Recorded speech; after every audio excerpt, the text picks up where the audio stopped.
And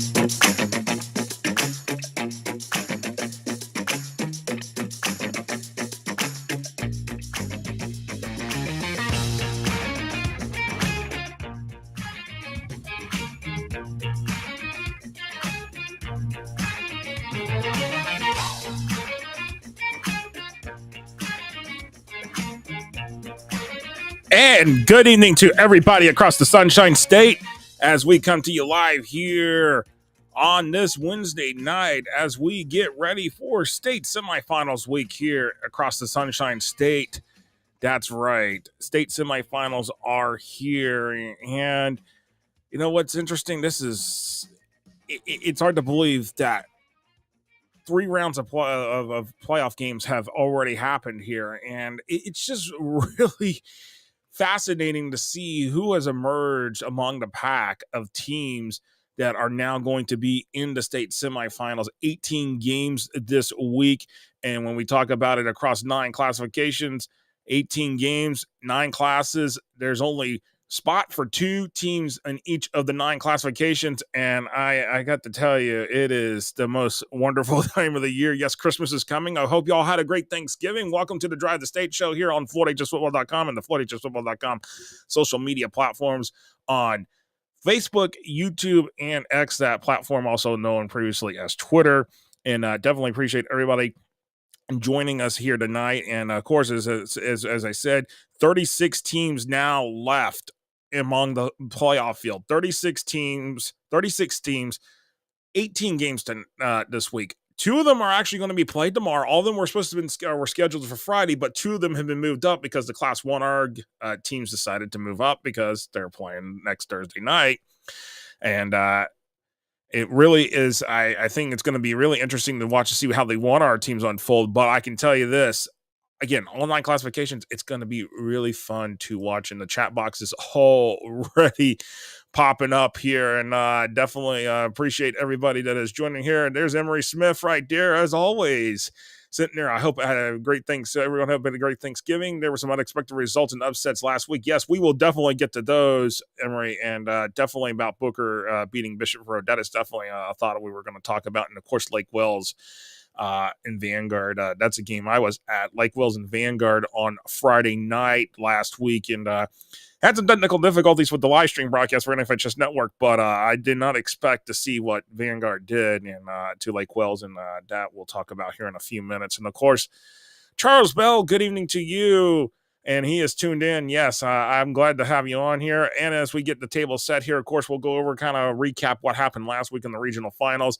And then I got Michael Lischio from WNZF down in Palm Coast joining us. Also part of the Flagler broadcast. I can't remember the name. I know the name has changed a couple times here along the way. Flagler Radio Group or the Flagler Broadcast Group. I can't remember the name. He'll get it correct for me on the thing here when I bring them on, but the primary station, WNZF, there in Palm Coast. But there's 2 teams in that region that we're going to talk about in his region that are actually in separate regions. When you look at the FHSAA Class 3S classification, regions 1 and 3, there's St. Augustine and there's Mainland sitting there. Those 2 teams that emerged out. And it's a very Flagler Broadcasting or Flagler Radio are both good. Michael just maybe aware. He's already sitting there waiting, listening, already watching, and appreciate that. And he's on standby as we get the show rolling here. I tell you, St. Augustine Mainland, that is a very high possibility. We see those 2 teams in the Class 3S State Championship game, and they're only separated by a 45, 50-minute drive, depending on traffic and which way you decide to go between the 2 cities, between St. Augustine and Daytona. And to have the potential for those 2 teams to be in the state championship game next week, that is going to be fun to talk about here, coming up here with Michael Lischio here on FloydHSFootball.com on the Drive the State show. And, the chat is already firing off with more questions. And it says, Charles Bell is asking if I'm going to Lakeland versus Buchholz on Friday at Citizens Field. Charles, it's a possibility. I don't want to say yes because my original game I'm supposed to be going to is Hawthorne and Bluntstown. That was supposed to be Friday. It's supposed to be helping broadcast that for NFHS Network. Well, the game got moved up to tomorrow night. So I'm kind of trying to figure out Friday. There's a potential chance I may not end up being at Citizens Field. I may end up going to Bradford to see Pensacola Catholic. I've already seen Buchholz a couple of times. I would love to see Buchholz in Lakeland, but I also the chance to be able to see Pensacola Catholic in Bradford that is also a good one, and it's right here within this region, so a little 40-minute drive for me to get to Bradford. So I'm just gonna take a look at it, make sure and see what I will be able to do on the schedule, and I'll determine that a little later tonight or tomorrow as well. All right. Oh man, Mo Fudge. He's already calling before I even get to the pick six tonight. He's already calling for a Mandarin upset win over Monarch, and we'll talk about that as well. Monarch in the state semifinals for the first time. Mandarin in the state semifinals for the first time since 2018, and it's good to see the Mandarin Mustangs back up on the rise again. And Terry Resper is watching from Polk County, Florida. We'll go, and he's cheering for Lakeland. So you got that sitting there right there. Lakeland is defending 4S state champs, and I'm telling you, it's going to be fun to watch how some of these teams evolve. I mean, some of the matchups that we got here in the state semifinals, the thought of some of the teams that we're going to talk about, I would not have thought. I would not have thought that some of these teams would be sitting in the state semifinals and where they're at. So definitely absolutely excited about this. Charles Bell, I mean, he's what an offensive exploit. Yes, 77 points last week. That is a big thing that where we'll talk about the Dreadnoughts putting up 77. I mean, but you gave up 40. You gave up 40 plus points to Lake Minneola. So I'm not sure that Buchholz is going to allow y'all to score 40 points. You know, to allow you even to score 77, let alone give up 40 points, because Buchholz is not the type of team that is going to give up 30 and lose a game. They just won't not do that. So, and they're not. That's what I'm concerned about Lakeland this week, because Buchholz has struggled the last couple of weeks. They've had some struggles, but they've also had some sickness on the team the last couple of weeks, dealing with flu bug. I think the team's going to be healthy coming into the game Friday night, and we'll talk about that when we get to the pick six in terms of what my pick is going to be for that game Friday night at Citizens Field. And Danny Rednexelia, I know I'm gonna butcher this. Rednexelia. I hope I got it right, Danny.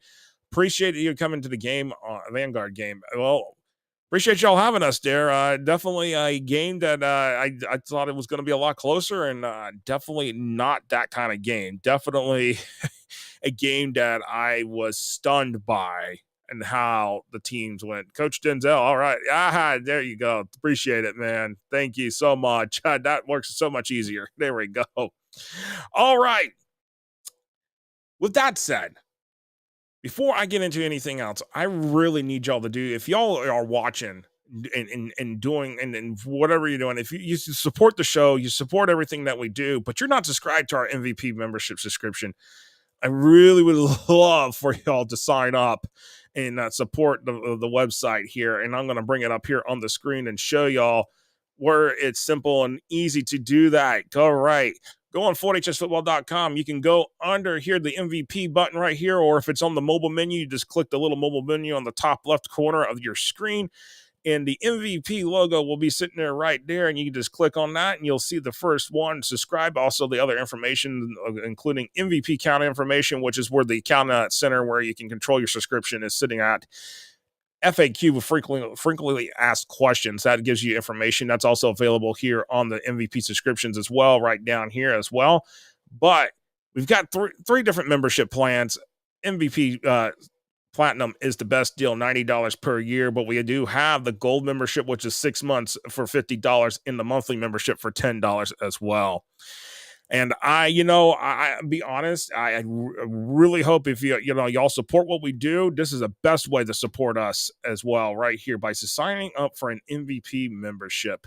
And I definitely would love for y'all to be able to sign up and be a part of this premium content. There'll be more premium content coming here as we get ready for the state championships next week in Tallahassee. It's hard to believe that we're going to be talking about state championships. We're already setting the table for that here next week as we go to Ken Riley Field at Bragg Memorial Stadium on the campus of Florida A&M University. Thursday, Friday, Saturday, 9 state championship games on December 7th, 8th, and 9th in Tallahassee, Florida.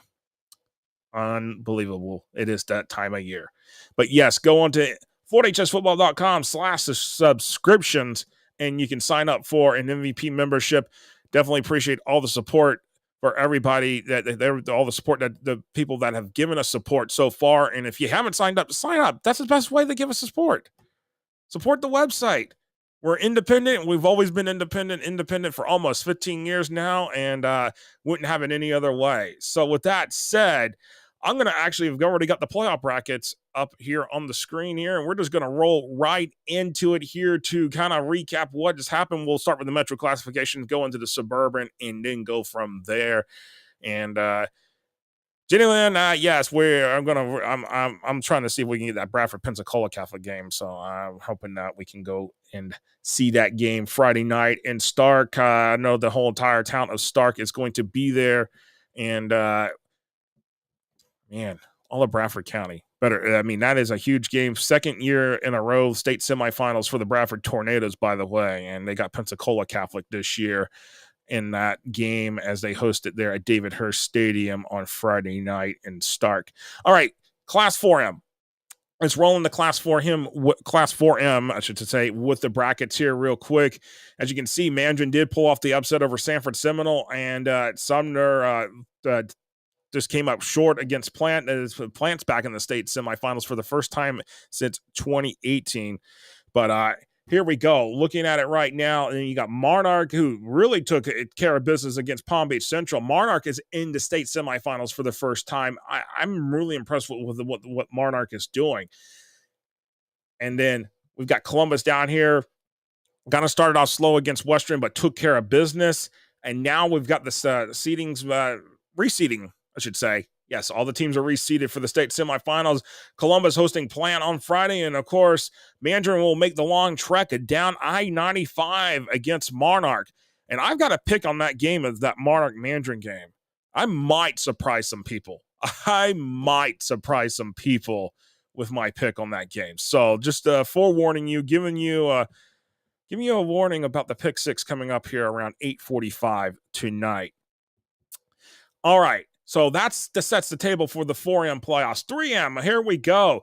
Jones over Tampa Bay Tech. I felt Jones was going to do this, and I knew it was going to be a close game. And here we are. Jones is back in the state semifinals yet once again. And then we got Jesuit, who lost to Gaither. Gaither has been on fire since the playoffs started. 5-5 in the regular season. And here you go. You got Gaither that beats the number 3 seed St. Petersburg in the regional quarters, beat the number 2 seed Largo in the regional semifinals, and that was a shutout. And then now in the regional finals, you had the Cowboys beat the Tigers of Jesuit and knock off the number 1 seed. But the biggest thing here, now you got a date with St. Thomas Aquinas, who's the defending 3M state champion. So St. Thomas Aquinas is going to be hosting Gaither this Friday night. Of course, St. Thomas Aquinas beat Coconut Creek pretty easily, 28-0 shutout. Homestead beat Miramar by a string, 22-17, and that sets up Homestead Jones in the other state semifinal matchup. That'll be down at Harris Field in Homestead on Friday night. So both state semifinal games in Class 3M will be down in South Florida on Friday night. All right, taking a look at 2M. Well, now, by the way, I say that goes the same for 4M. Both games in the state semifinals are in South Florida Friday night as well. So, all right, rolling into Class 2M right here, we've got Bulls, who really took it to Bishop Moore on last week.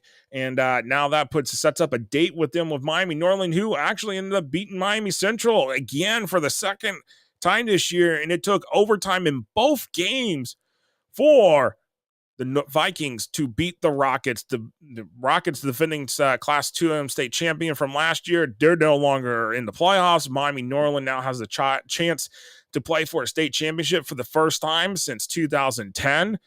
It is amazing what the Vikings have done. They are undefeated, 13-0 on the season. They are going to host Bulls. And then looking at the other state semifinal in the matchup, you got Berkeley Prep, who emerged out of thing that I've got the score wrong on that one. So, but Berkeley Prep did beat Calvary Christian. So it's just I got it reversed on there, and I got to fix that on the bracket. Didn't realize I did that. That's what happens when you're updating brackets in the vehicle on the way back from a playoff game. Anyways. Looking at the other game, American Heritage versus Cardinal Gibbons, a tight ball game. I felt like that game was going to be much tighter this time around. Sure enough, it was, but Patriots came out on top of the Chiefs, 47-35. And of course, now American Heritage will play Berkeley Prep and host them there Friday night in that matchup. And again, in the state semifinal matchups here, same as what it was in 4M and 3M and 2M, both state semifinal matchups are going to be down in South Florida. And I will say this, at least that will not be the case for Class 1M. In Class 1M, you got Trinity Christian, who beat Orlando Christian Prep pretty handily. Clearwater Central Catholic had another dandy with Carrollwood Day. I mean, totally impressive matchup right there from Friday night, 45-41. Of course, for anybody remembers, the regular season matchup between Clearwater Central Catholic and Carrollwood Day was a 28-27 win for the Marauders. So Clearwater Central Catholic, again, in the state semifinals this year. Cardinal Chemin Madonna, and I know it's wrong. I put the score in wrong again. I know. Again, this is trying to update in the car, and I did not catch it. But it's Chemin Madonna beat Cardinal Newman 40-0, not the other way around. And I will be fixing those here in a moment. Now, True North, the one seed there in Region 4, Archbishop Carroll gets them 38-35. So Archbishop Carroll takes down True North, who was in the state semifinals last year for the first time, and now Archbishop Carroll now is in the state semifinals for the first time as a program. And that means Chaminade Madonna is going to host Archbishop Carroll on Friday, while Clearwater Central Catholic will host Trinity Christian out of Jacksonville as well. And one game in South Florida and one game over in the Tampa Bay area. And actually, Clearwater Central Catholic is going to be the only show in town in the terms of the Tampa Bay area for a playoff football game on Friday night. All right. And I will tell you this. I've got Charles Bell here. He's sitting here, got a comment here, and this is going to go along with what we've got here coming up here on the 4S bracket. Behold took care of business against Bartram Trail 37-17. That puts them in the state semifinals for the third consecutive year. You got Lakeland back in the state semifinals, the defending 4S state champs. They beat Lake Minneola with a 77-48 score, and that sets up a showdown between Buchholz and Lakeland as the 1 and 4 seeds in that matchup, and that'll be at Citizens Field on Friday night. Got DeLand, who beat Treasure Coast 37-6. DeLand, the Bulldogs, I'll tell you what, Rick Darlington, do not bet against Rick Darlington if you know what you're doing.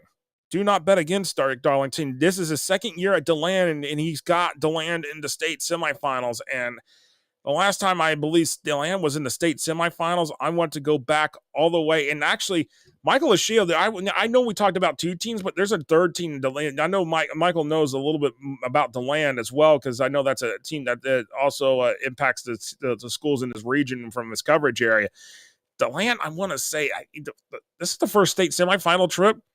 Yes, and he did call the DeLand Flagler Palm Coast game. So, and I believe this is DeLand's first trip to the state semifinals since they went to the state championship game. I want to say 2009. Correct me if I'm wrong on that. But DeLand, Rick Darlington, yes, 2009. That's what I'm thinking. I think 2009, because that was the year they went to the state championship game and they lost to Miramar that year in the 6A title game. So it's been that long since DeLand's been in the state semifinals, and here they are. They got a matchup with Venice going to Powell Davis Stadium down there in Sarasota County on Friday night, and DeLand, that single wing, that wing tee stuff that Rick Darlington likes to run, that is going to be a team that is going to have to figure out how to defend that, because a lot of teams do not run that single wing offense, and Venice is going to have a challenge here on Friday night when the DeLand Bulldogs come marching into town. And yes, teams can beat Venice at home, at their home field. I've seen it happen, watched it with my own eyes a couple of years ago when Cardinal Gibbons went into Venice and beat them on a Saturday afternoon special.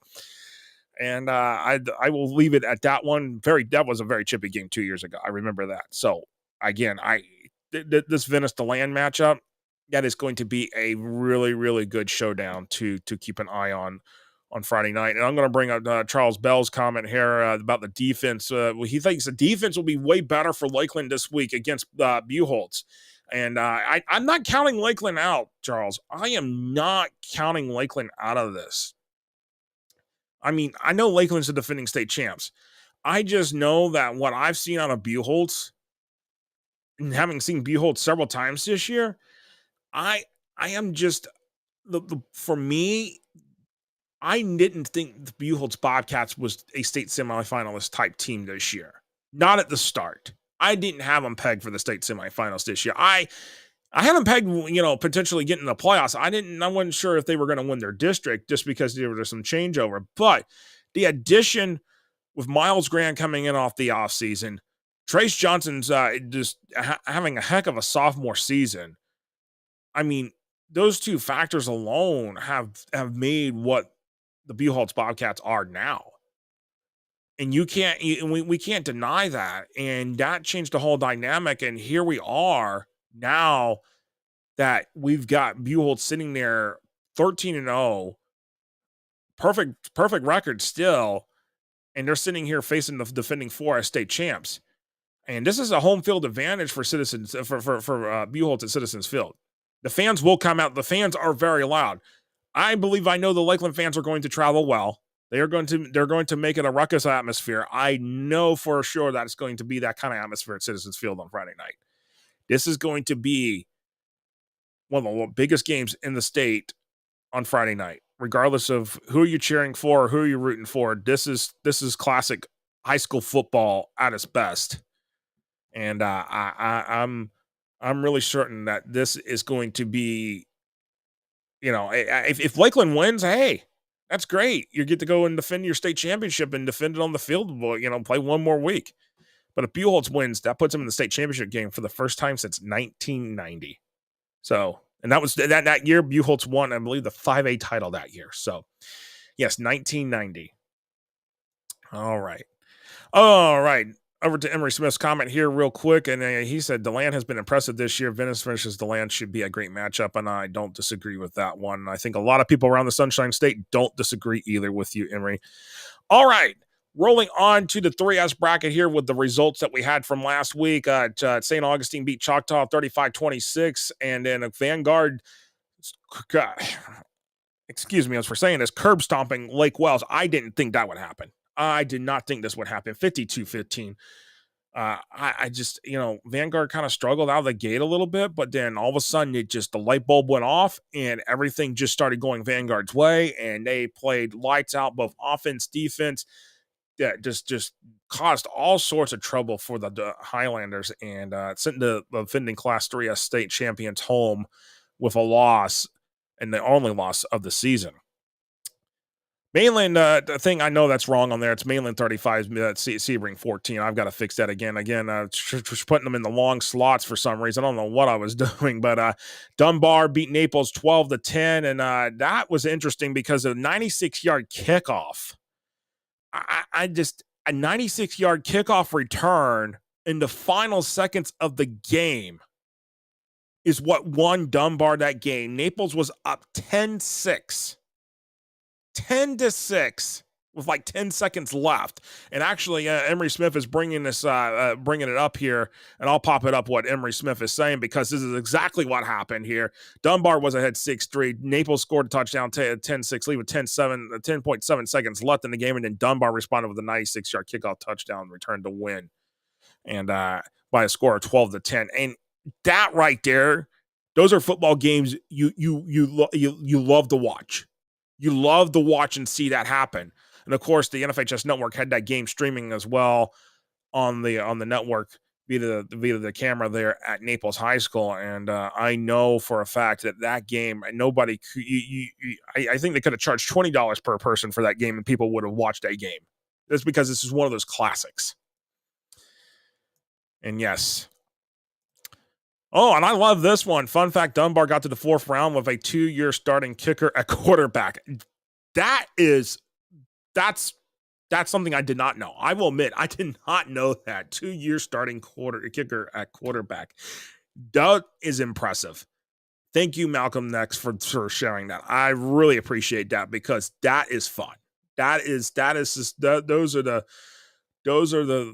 facts that that we don't hear about sometimes, and I gotta admit, that is pretty impressive. Of course, now you gotta make that trip to St. Augustine this week, and St. Augustine is a very, very tough team. Nobody has been able to figure out how to beat them yet this year, so in the home environment at Foots Brumley Stadium in St. Augustine at St. Augustine High, I'll tell you, that is an impressive atmosphere. It's a fun one. Been there to a couple games there. I definitely, I will say, it is going to be another crowd and another atmosphere that is going to there's going to be a lot of noise Friday night there in St. Augustine. So if you hear all the cowbells and everything ringing over there in St. Augustine, follow the lights right over the St. Augustine High, and you will have found that game between Dunbar and the Yellow Jackets. And, of course, we'll talk about the Yellow Jackets coming up here in a few minutes with Michael Lischio of WNZF. Of course, rolling in the Class 2S, got 3 more classifications left. Pensacola Catholic beat Florida High 17-10. Bradford rolls over Baker County 43-0. That's the 4th time in 2 years those two teams have met, rivals on the field and off the field, as it should say. Definitely a lot of rivalry love there between Bradford County and Baker County, those two counties right there that border each up there here in north and northeast Florida. Cocoa 34, South Sumter 14, and of course Bishop Verot. I mean, wow. If you told me Booker was going to go to the state semifinals this year at the start of this season, I would have probably wrote everything off. Booker is looking better and better and better, but you're coming up against a juggernaut in Cocoa. I mean, good luck at Cocoa on Friday night, Booker. Great season, impressive season, a season that no one saw coming, and I just know that a tough matchup at Cocoa, that's going to be a tough one. I will tell you that. And then Bradford, Pensacola Catholic in the 2-3 matchup. The Tornadoes hosting the Crusaders out of Pensacola Catholic, and that's one thing I did not look up, but I want to say Pensacola Catholic. I mean, I'll have to look it up here during the water break here real quick, but I got to recall that I don't think Pensacola Catholic has been in the playoffs here. Actually, I got the record book that just popped up there on my screen for some reason, trying to bring it up here, and I meant for it to go to a different screen. But I'm going to have to check when the last time Pensacola Catholic was in the state semifinals, if they ever been this far. I want to say there was one time they have been this far, but I don't hold my word to it just yet, but I will have to double check on that one during the water break. All right, in Class 1S, we've got the North Florida Christian took care of business against St. John Paul II, but in a very close one in a 7-point game right there. Melbourne Central Catholic falls to Trinity Catholic. Trinity Catholic, they're 3 seed. They were 3-7 in regular season, but as now 5-7 on the season, and now that sets up a rematch for them against First Baptist, who took care of business against Moorhaven 35-0.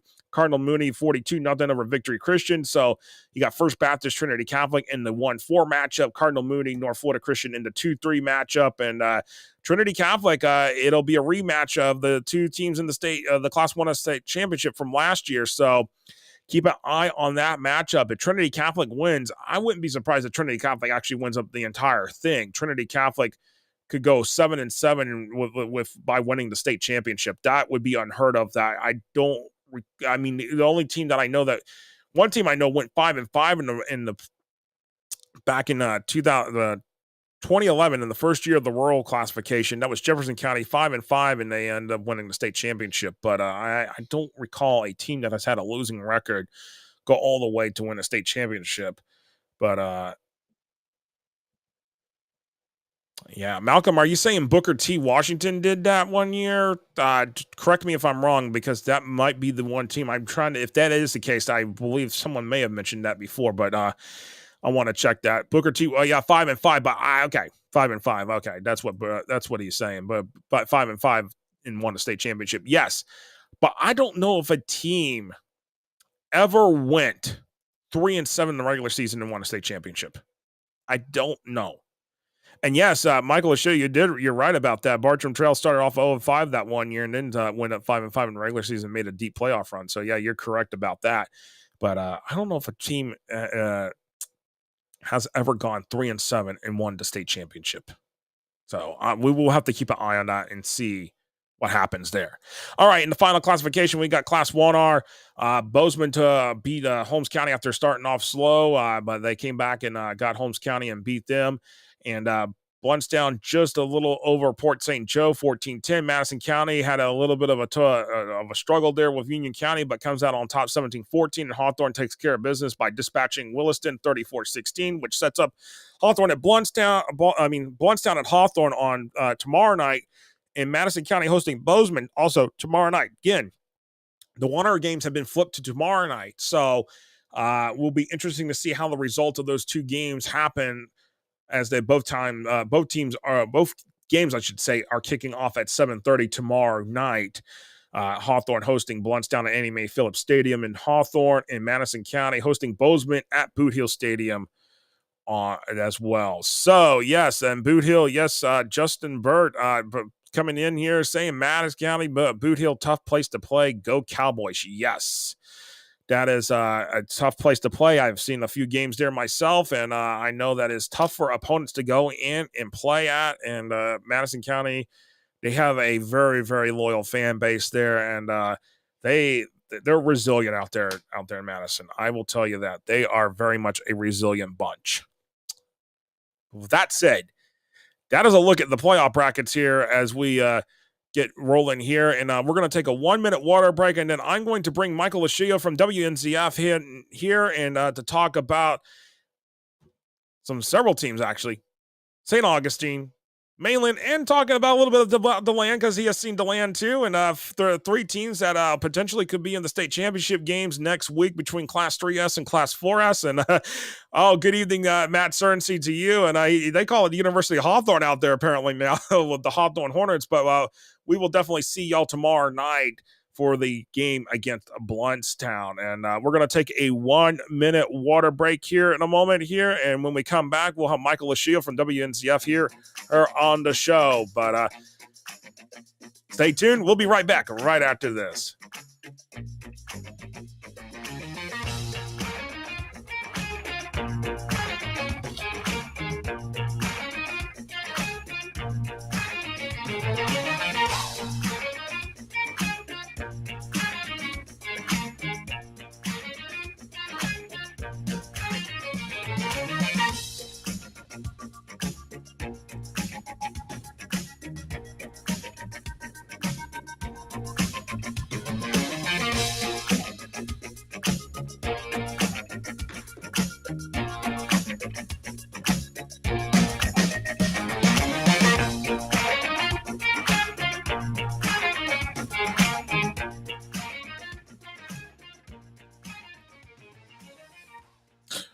All right, welcome back here onto the Drive the State playoff show here on FortHSFootball.com and the FortHSFootball.com social media channels. Thank you for watching across YouTube, Facebook, and X, the platform formerly known as Twitter. And joining us here on the show here is Michael Lischio from WNZF in Palm Coast. And Michael Lischio, he's got several teams in this coverage area that he has been following, and 3 of those teams are that we were mentioned here: St. Augustine, Mainland, and of course DeLand as well. And Michael, this has been an impressive year for your region. But first, welcome to the show. We're glad to have you back on here. And how you doing, man?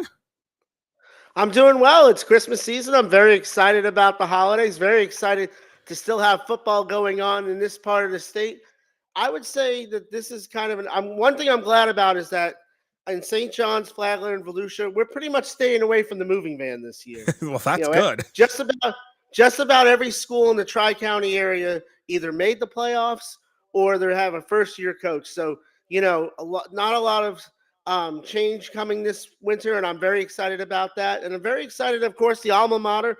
I will say this. At the beginning of the year, back in May, after the spring games, I predicted that St. Augustine and Mainland would meet for the state championship. So far, knock on wood, it's looking pretty good, but both schools will have their hands cut out or have their work cut out for them this Friday night. Yeah, and let's talk about St. Augustine first. Well, actually, let's talk about Mainland first, because they're the team that was in the 3S State Championship game last year, and now those two they are sitting there now, maybe potentially wanting a rematch with Lake Wells. They're not going to get that. Lake Wells got knocked out by Vanguard, who Mainland is going to host Friday night at Daytona Stadium. And what is it? I mean, do you think going back to the last week of the regular season against Lake Mary when they got totally shut out by the Rams, do you think that gave them the wake-up call to now get back to get to the state semifinals again for the second straight year?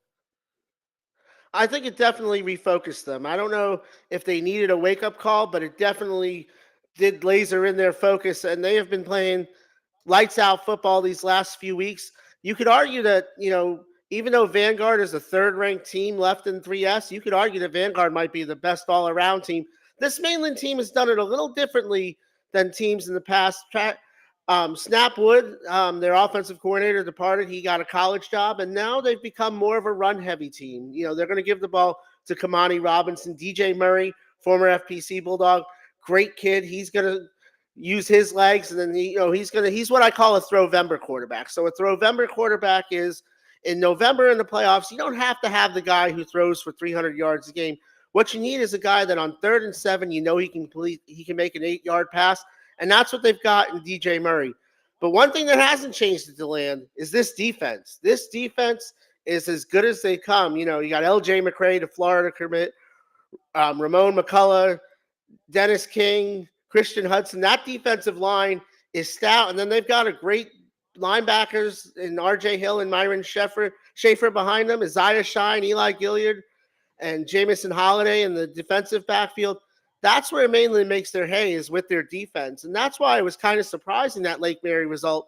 We all know Lake Mary is a very good team. I was just surprised that they were able to move the ball as effectively as they were against Mainland. But I think that game is deep in the rearview mirror for Mainland. Absolutely. And of course, Mainland sitting there with just that one loss, finished the regular season 9-1, and now they're coming into this game of an 11-1 record here. And Vanguard I got to see last week. I mean, Vanguard just literally demolished Lake Wells, and I don't think anybody saw Vanguard doing what they did to Lake Wells. I mean, but when we start looking at the strength of schedule, maybe it became clear that there's a reason why the 8-2 Vanguard team was ahead of the 10-0 Lake Wells team when it came to the seeding. And I mean, when you look at this Vanguard team and look at what they've got coming in and how they've handled their playoff games so far, do you think there's anything that the Buccaneers should be nervous about against the Knights on Friday night? Well, you always should be on guard. I wouldn't say nervous, but you definitely need to be on guard, and you always have to be wary of the hot team. And Vanguard is the hot team right now. They're the team that is riding that wave. A huge upset win, a very convincing win of the defending state champs, and they're a balanced team. So Mainland's going to have to be on their A game. They're going to have to continue to play clean football, and it starts with the signal caller DJ Murray making great reads, making good throws, and then on offense, and then the defense doing what they do, which is get after the quarterback and force turnovers. No, absolutely. And with that said, Mainland hosting Vanguard Friday night at Daytona Stadium. That is going to be a game worth checking out if you're there in the Daytona Beach area. And to the second team that we're going to stay in kind of Volusia County. We'll hold the alma mater for a little bit more here, Michael, before we get to talk about the alma mater. But DeLand, Rick Darlington, I mean, I thought, okay, well, you know what? It's Treasure Coast versus DeLand. I mean, it's at South County Stadium. It's, it's a road game for DeLand. They go in there and they just totally demolish Treasure Coast. I mean, Treasure Coast, which has been, a team that has been really strong and really, really impressive to watch, here they are. They get the land comes in and just knocks them over. And I mean, that single wing offense that Rick Darlington likes to run, he ran it for years in Apopka. He's ran it wherever he's been, and it's working there at DeLand. He just does it. And I mean, what is it about DeLand that makes this the second year of Rick Darlington's tenure there special in them getting to the state semifinals? Well, first of all, they told me you couldn't run the single wing in the higher classifications. Yet you had two single wing teams meet in Treasure Coast and DeLand last week. Rick Darlington has a formula. He has a formula for winning championships, a formula for winning football on defense, on offense, and he gets his players to buy in, and they execute that formula. They're well coached. The single wing is hard to defend, especially the way they run it with TJ Moore. Now, TJ Moore, he's their leading rusher. He's a great quarterback, though, a great passer of the football, so you have to worry about that. LaDamian Bletcher, who kind of plays between wide receiver and running back, he's really coming to his own his last few weeks. Javon Ross is a very dangerous player out on the edge for DeLand. So they've got playmakers coming at you in all these different directions. They've got Wyatt Darlington, the coach's son, making plays. And then they have a great defense as well. Guys like MJ Smokes on the defensive side of the ball. So they really make you have to work for it. And you have to be patient against that offense. And I think teams run out of patience, especially when they're getting stopped on offense and they feel they start to press. And that's when you play right into DeLand's hands and right into what Rick Darlington wants to do, which is get after you on defense in the passing game, make you throw the ball, and then come after you with his pass rushers. And then on offense, just control the clock and control the game. Wow, and that's going to be something that Venice is going to have to figure out how to contain Friday night as the Bulldogs make that trip down there to Sarasota County at Powell Davis Stadium there in Venice at Venice High School. And I know that's going to be a road trip, but DeLand knows what it takes to be road warriors. They've done it several times this season, and they know how to win football games. They certainly do. And they are not intimidated by anybody. They've had some tough games. Right out the gate, they opened the game against Mainland. So opened the year against Mainland. So right out the gate, they had University in their district, a very tough district opponent. So they've played some tough teams and they've been tested. Venice's offense, though, it's scary. I mean, they put up hella yards. I mean, they're averaging close to 500 yards a game. And so I think it's going to be imperative for DeLand to control that pace, control that. And I'll say this, a lot of people, this is one of my pet peeves. When you're playing a team like DeLand, teams blindly defer and always take the ball in the second half. I always feel like when you're playing a team like DeLand, you want to get the ball first and you want to make them have to try and chase you, because what happens with a team like DeLand, they get that single wing going. The next thing you know, it's 14-0 in the second quarter and you've run 3 plays on offense and the game's already out of reach. So, I think Venice needs to come out aggressive and they need to put the pedal to the metal like they do so well and really make DeLand come after them. No, absolutely, and make the DeLand Bulldogs that they're going to have a task with Venice, who has been in the state championship game the last 2 years, but it's definitely by no means not a winnable game. It's a winnable game for the DeLand Bulldogs if they go in there and with a good game plan, and of course that's Friday night 7:30 kickoff. Powell Davis Stadium down there in Venice. And now we can get to the alma mater. And Robert Zuzu, he's like, okay, let's get on the St. Augustine. And there you go. He's got the St. Augustine Pride shirt. Of course, Michael Lischio is a St. Augustine alum. And he saw some of the great teams that were there that Joey Wiles has coached. And now Brian Braddock is taking that charge. And here they are, St. Augustine in the state semifinals for the first time since 2020, since that triple overtime loss to Lake Minneola. I was there for that game. That was a thriller of a game a few years back. But now here you are, the St. Augustine Yellow Jackets. They're back in the state semifinals. This time they don't have to go on the road. They get to be at home at Foots Brumley on Friday night against Dunbar, who was in the state semifinals last year. That's the team that Mainland beat last year to get to the state championship game. But here you are, St. Augustine looking for that chance to play the state championship game for the first time since 2007. Shout out to the St. Augustine High School class of 1999. Both me and Brian Braddock, members of that vaunted graduating class.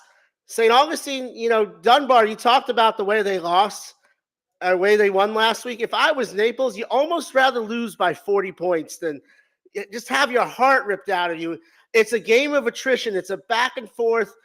It's a heavyweight fight, and you land that knockout, what you think is the knockout punch in the bottom and in the last seconds of the 12th round, and then all of a sudden they stagger back and bam, and knock you back out. And it was unbelievable, and the Tigers, we'll talk about the Yellow Jackets, but I'll say this about Dunbar. They play defense, and there's a lot of traveling involved, but defense travels in November. So I look for them to challenge St. Augustine. I would say the same thing about St. Augustine. Lachlan Hewlett has 2,200 yards passing in just 9 games this season. Bam Lions with 24 touchdowns, 1,300 yards in the running attack. And then this St. Augustine receiving corps is the best the school has ever had. Miles Simmons is closing in on 1,000 yards. Carl Jenkins is just under 1,000 yards. Trenton Jones has a chance at 1,000 yards. Trenton, who I've covered since he was in the 6th grade at Gamble Rogers Middle School. And on defense, Julian Quintero, Ja'Kai Singleton, Braylon James in that backfield, Drake Lusk, Mateo Bernardi, the linebackers really get after it. And their front four they do a good job of clogging lanes and letting the back seven do their job. And this is the St. Augustine's chance to get to the semifinals for the first time since 2007. And, I would say this is definitely the best team they've had since 2007. They've had some stars, Austin Reed, who's tearing it up at Western Kentucky, led the nation in passing last year, is a former Yellow Jacket. Sammy Edwards, who's been all conference at Valdosta. So they've had some great signal callers. This is a complete team. And I look for them I think Dunbar is going to give them trouble. You talked about the travel. St. Augustine got the number 1 seed, and in Class 3S Region 1, that is enormous because, as you know, that is the Panhandle region. So you have schools. Escambia is actually, and Matanzas are in the same Region 1. Escambia is actually closer to the Texas line than it is to Matanzas High School. What? So that's crazy. Yes. So it's the exact same distance from Orange, Texas to Escambia High School as it is to Escambia High School to Palm Coast, Florida. That's crazy. So home field advantage is important. And in fact, the last 3 St. Augustine opponents, Escambia traveled 397 miles, Choctaw traveled 362, and that's one way. And Venice has to make a 275-mile trip, which is relatively shorter, but it's something that has worked to St. Augustine's favor to not have to make that long trip like we've seen schools in other classifications have to do. As you talked about earlier, Mandarin having to traverse the entire state this week. So that plays in that. That is a big advantage for them to be at home in Brumley Stadium, have a team like Dunbar, who I think their biggest challenge from Dunbar is going to be to score with St. Augustine. They've only averaged 15 points a game in the playoffs. They haven't let anybody score, though. And like I said, that defense travels well. But you're probably going to need more than 15 points to beat St. Augustine, no matter how good your defense plays. No, you're right. Of course, Dunbar almost got knocked out again last week. It was that 96-yard kickoff that saved the season for them. And when you talk about the atmosphere that Fitch Brumley has, do you think that it could be the massive factor at the end of the night because the fans are going to show up because of the community support that St. Augustine and provides to St. Augustine High? I definitely think it's important, and especially when you have schools making a long trip. I'll tell you what, Choctaw and Escambia traveled really well considering how far they had to travel, but they're helped out by having to travel on a holiday weekend, Choctaw. But, this is the 3rd time I've seen Choctaw come to St. Johns County, and they've traveled well all 3 times. And I'm sure Dunbar will bring as many people as can make the trip. But at the end of the day, you just get such a discrepancy in the crowd because it's such a home field advantage. And I think it does play into it. And as I said at the beginning, that I predicted Mainland and St. Augustine in the state championship at the beginning of the year. And obviously both schools have a lot more work to do this Friday that they're not there yet. And they have 2 teams that are going to be ready to play. But I will say this, Travis Rowland is a good friend of mine. And, he at Mainland, and then my children attend St. Augustine High School. I'm an alum. I would say that Bragg Memorial Stadium on Thursday, should they both win, half the stadium is going to be the Rowland and Lischio family. So hopefully we get that. I'm looking forward to it. But like I said, don't count your chickens before they hatch because Dunbar is very good. And I think, like I said, Vanguard comes in as probably the hottest team of the 4. No, absolutely. And I don't think the game times have been totally set yet, but we do know that the dates of the games here, somebody asked, Asher Kelper asked, when is the Class 3A State Championship game? Okay, so Thursday, December 7th is Class 1M, Class 1R, Class 3S. Friday, December 8th is Class 4M, Class 2S, Class 1S. And then Saturday, December 9th is Class 3M, Class 2M, Class 4S. Of course, now, here you go. It could be potentially St. Augustine Mainland Thursday night. DeLand could be playing Saturday night the next week. And those are going to be it's going to be fun to watch some of these teams here that emerge potentially into the state championship game next week. I've known Asher since he was about 14 years old, so always good to hear from you, Asher. I think St. Augustine ends up with the 3 o'clock game. I think that 10 a.m. game is going to end up being, this is just me speculating, of course, but I think that 1R game is probably going to end up being the early game just because 3 of the schools are pretty close to Tallahassee, and they're both games are being played on Thursday night. And I have a feeling Bally Sports is going to hold out for the 4M matchup in prime time. So I'm thinking it could be they're going to be the 3 o'clock kick.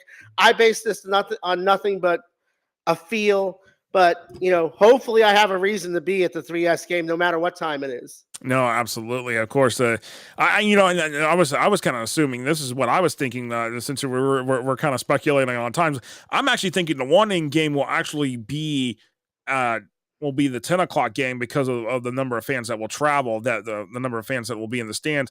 The 1 hour game actually being on Thursday night because Madison County is not that far away, which would get a big, huge fan base. And I think I agree with you on the 3S game being that 3 o'clock slot because of just how everything is going to be positioned. But again, the game times have not been set yet by the FHSAA. I think we'll get those game times in particular once the games conclude Friday night across the state with the state semifinals.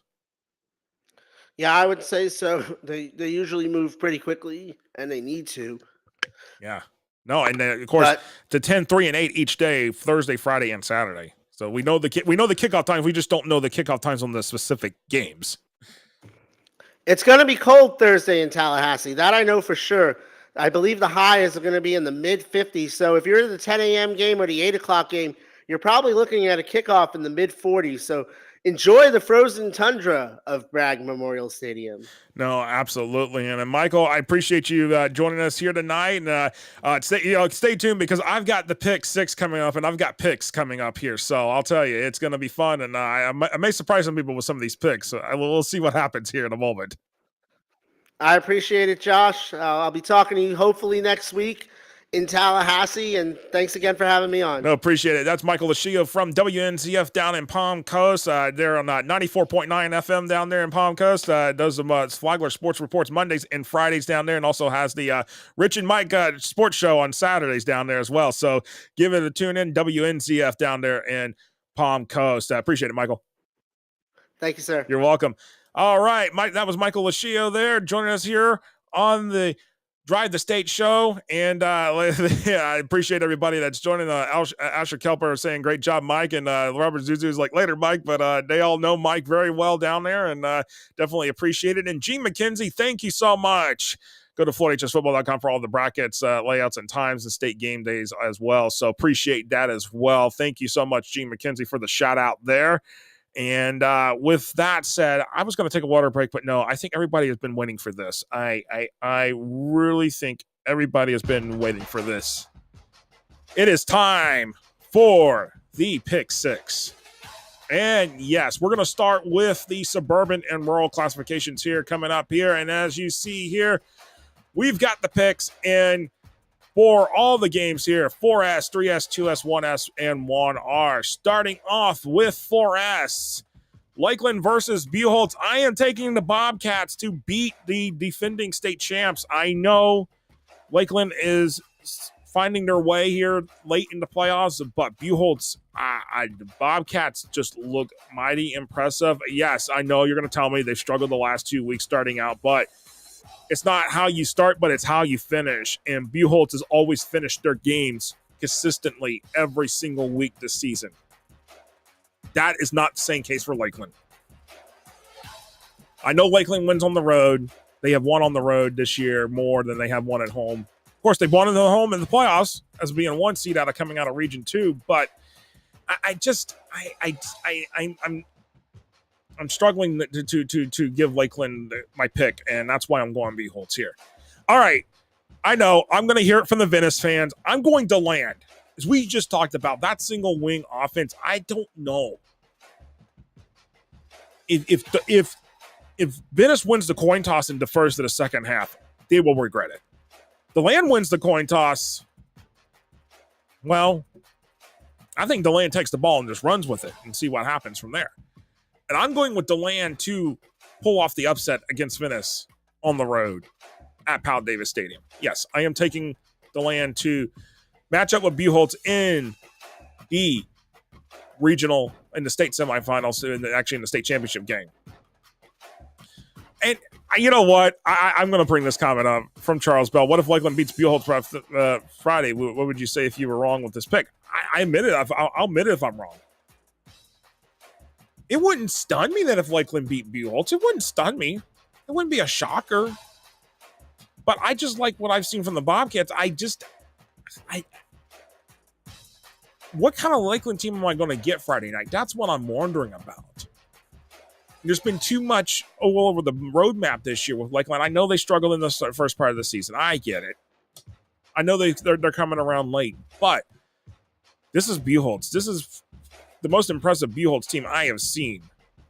And we're talking about teams that have been to the state semifinals the last 2 years, and this team looks even better than the team last year that I thought had a chance against Venice. So I will say, if Lakeland wins, I will admit that I was wrong. I will very much admit it. Yes. That's where I stand at with my pick there. All right, into the 3S picks. Dunbar at St. Augustine, Vanguard versus Mainland. I am going St. Augustine Mainland. The 1 and 2 seeds sitting there. They've been the strongest two teams in Class 3S all season. Honestly, I like this potential matchup for in the state championship game with St. Augustine versus Mainland. Two programs that are that are separated by 45-50 minutes of dry time. It's unfortunate the game has to be played in Tallahassee if that happens. They're all going to have to, Mainland's going to have to pass St. Augustine on the way up to Tallahassee, but I know Mainland's got a great fan base. St. Augustine's got a rabid fan base. And I think those are going to be the factors here that is going to get St. Augustine Mainland into the state championship game. Sorry, Vanguard. Sorry. I know. Y'all came off a big win against Lake Wells, but Mainland's a whole different team, and we'll see what happens.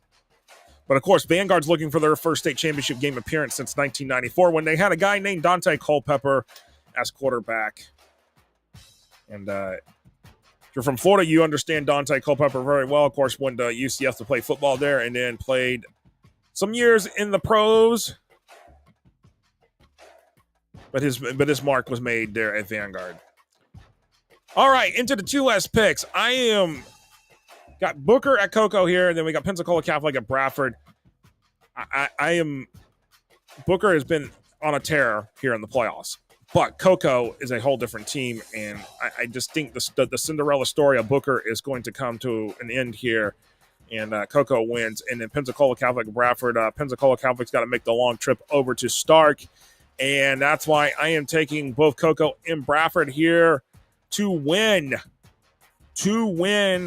Friday night, which would set up a rematch from the state semifinals last year in the state championship game this year. Cocoa versus Bradford in the 2S state championship game. That is my two teams I am putting into the title game this coming next week.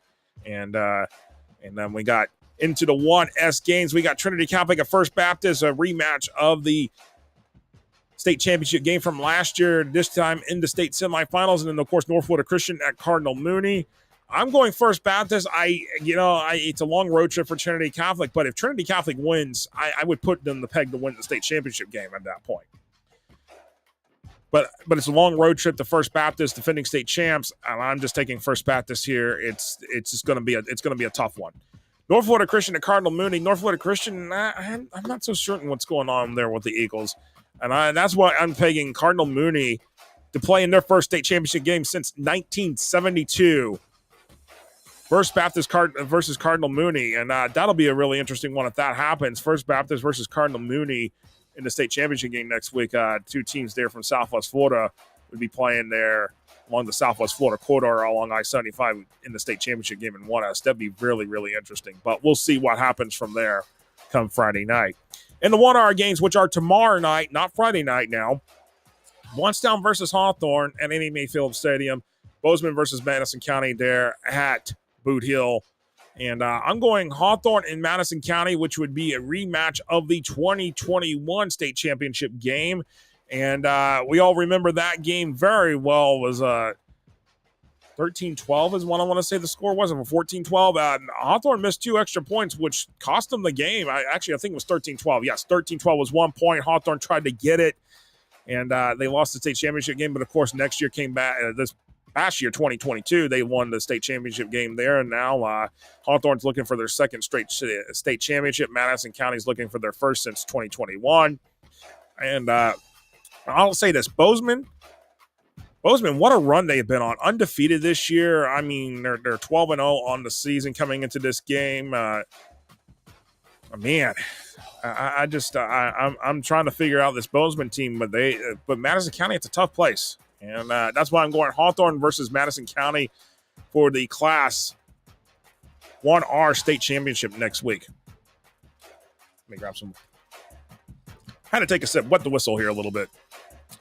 Anyways, I'm going to bring up some comments here that are associated with the with the suburban and rural classification picks here first.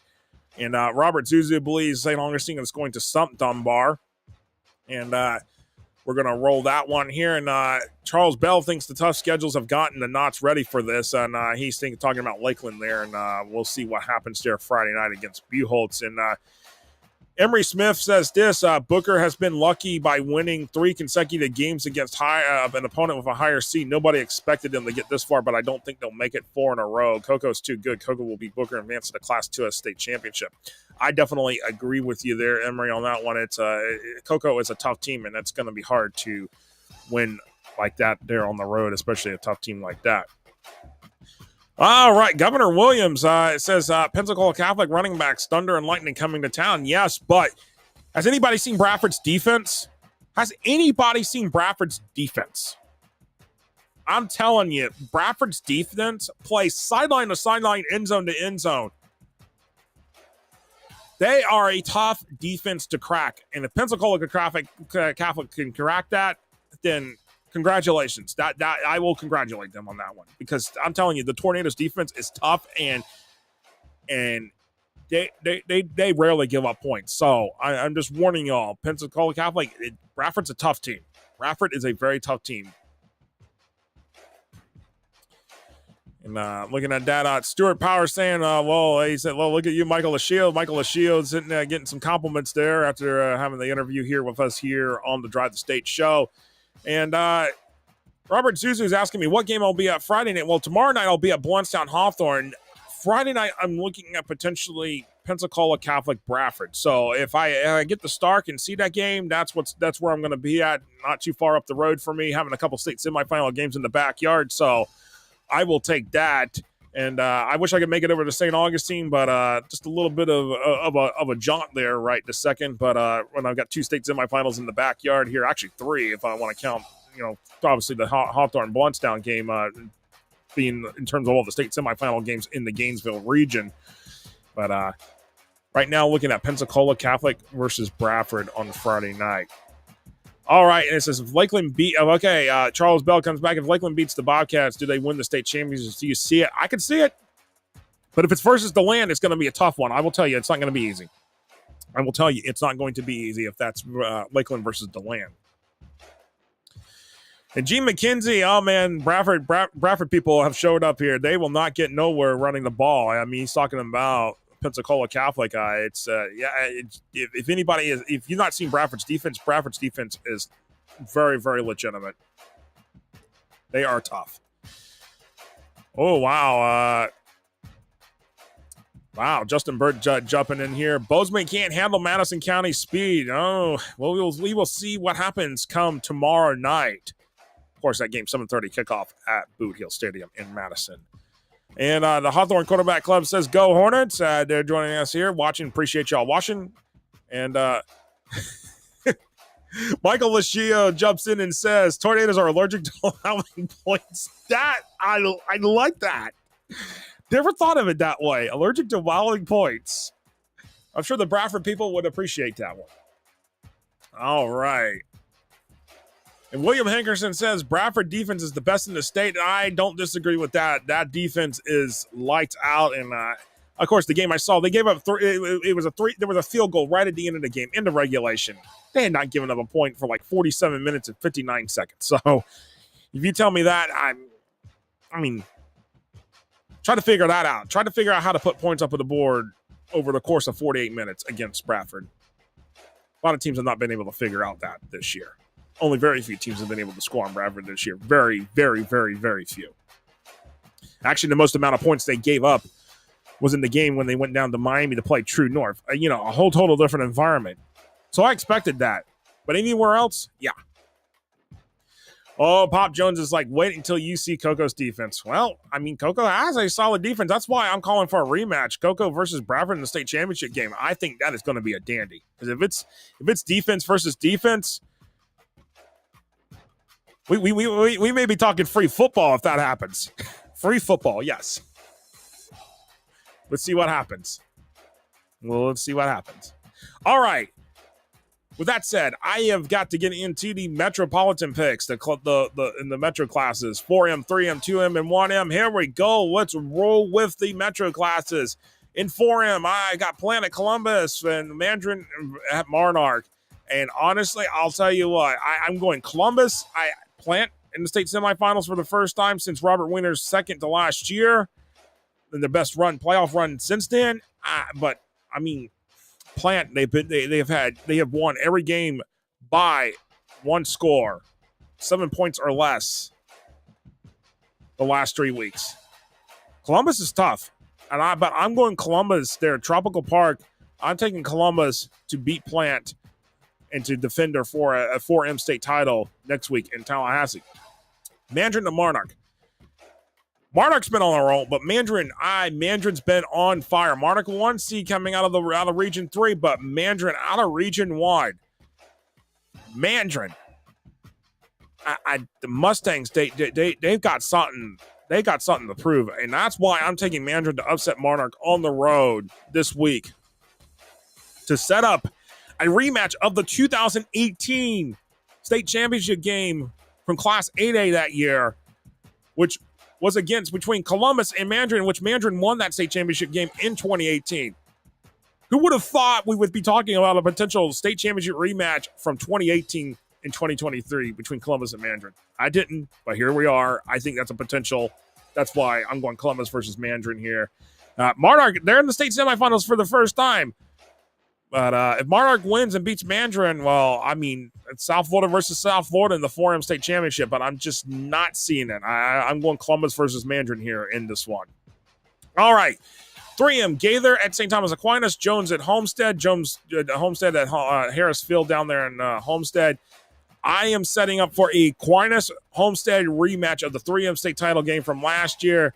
Gaither's has done some impressive things the last 3 weeks, but St. Thomas Aquinas is St. Thomas Aquinas. It's a tough environment to play in, and I wish the Cowboys the best of luck down there at Brian Piccolo Stadium on Friday night in Fort Lauderdale. Jones at Homestead. This one, Homestead beat Jones last year to get to the state championship game. Jones is looking for revenge, and if Jones gets it, that sets up a date with St. Thomas Aquinas in the state championship game. So, I'm going Aquinas Homestead for a rematch here in the 3M title game. In 2M, Bowles versus Miami Norland at Travis Powell, Berkeley Prep and American Heritage. You see my pick there. Bowles, great job getting to the state semifinals for the 5th consecutive year. Not impressive. But Miami Norland, the Vikings, I know. It took overtime again to beat Miami Central again in the regional finals. But the Vikings are impressive, and I see them and American Heritage merging out of the state semifinals into the state championship game. Miami Norland versus American Heritage. South Florida versus South Florida. I like it, and that's the way I'm seeing it. And then, of course, in 1M, I'm looking at a potential 1M rematch between Chaminade Madonna and Clearwater Central Catholic. Trinity Christian, there's been points where they have struggled this season at times. Yeah, they had a good win last week against Orlando Christian Prep, but Clearwater Central Catholic has been much improved over the course of the last few weeks, and especially here in the playoffs. I know Carrollwood Day, I know it was a tight ball game. Don't get me wrong.